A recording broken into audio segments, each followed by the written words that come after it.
Hey, welcome back to Clean Cut, where we can talk about the truth about just about anything, as long as we use logic and common sense.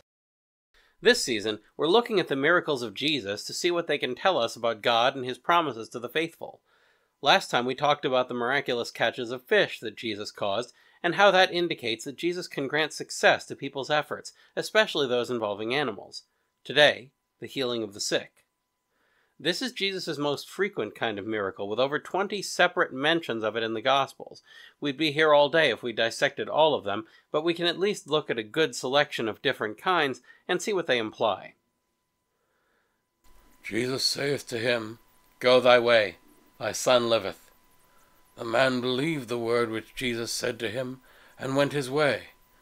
And as he was going down, his servants met him, and they brought word, saying, that his son lived. He asked therefore of them the hour wherein he grew better.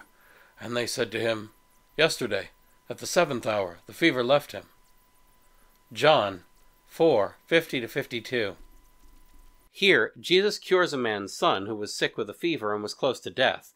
He does this from a great distance away, which shows that his ability to heal sickness isn't limited by physical distance. And when Jesus was come into Peter's house, he saw his wife's mother lying and sick of a fever. And he touched her hand, and the fever left her, and she arose and ministered to them. Matthew 8:14-15. However, it's also not limited by physical closeness. And when the sun was down, all they that had any sick with divers diseases brought them to him, but he laying his hands on every one of them, healed them. Luke 4:40.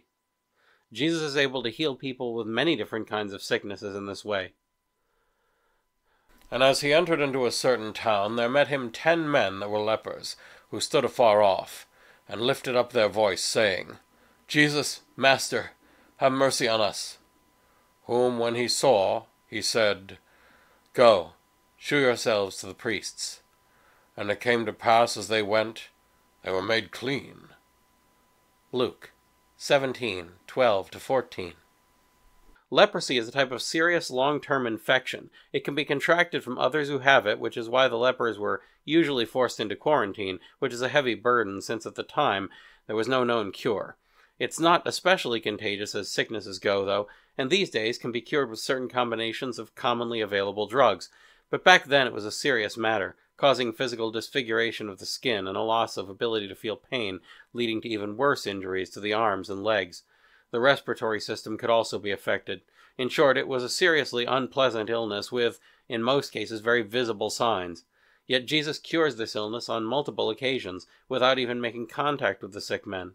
In this instance, he cures an entire group of men this way. And behold, there was a certain man before him that had the dropsy. And Jesus answering spoke to the lawyers and Pharisees, saying, Is it lawful to heal on the Sabbath day? But they held their peace. But he, taking him, healed him, and sent him away. Luke 14:2-4.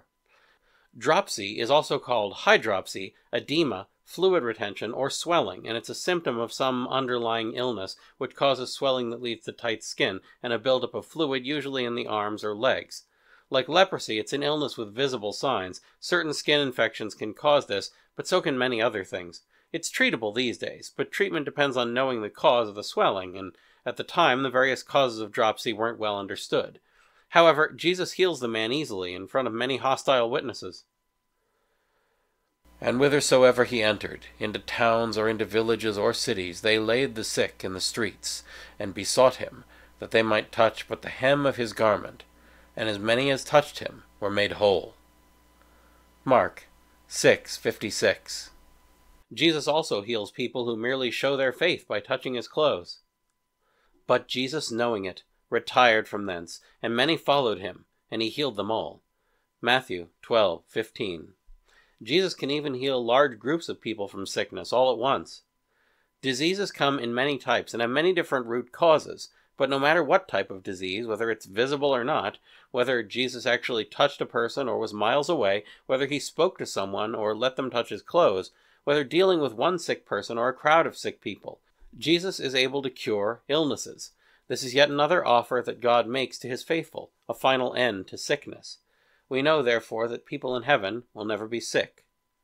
Next time, healing wounds. That's all for now, so keep asking questions, and thanks for watching.